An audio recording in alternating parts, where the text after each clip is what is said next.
نبی پاک علیہ السلام نے 3 چیزوں کا نام لے کے فرمایا نہ اپنے آپ کو بد دعا دینا، نہ اپنی اولاد کو بد دعا دینا، نہ اپنے مال کو بد دعا دینا۔ ایسا نہ ہو کہ جب تم وہ دعا کر رہے ہو تو وقت قبولیت کا ہو۔ کبھی بھی اپنی اولاد کو، اپنے آپ کو، اپنے اموال کو بد دعا نہ دو۔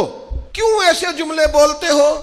یعنی غصے اور جلال میں بھی جب اپنے بچے کے لیے بات کرو تو پیار والی بات کرو، غصے میں، جلال میں، جذباتیت میں بھی بہن بھائیوں کے لیے، گھر والوں کے لیے، اپنے لیے بات کرو تو محبت والی بولی بولو۔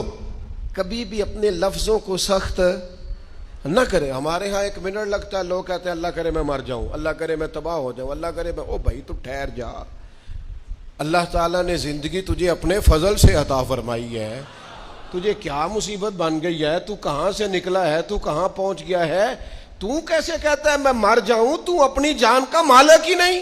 مالک تو وہ ہے جس نے اپنی مرضی کی جگہ پہ پیدا کیا ہے، اپنی مرضی کا وقت دیا ہے۔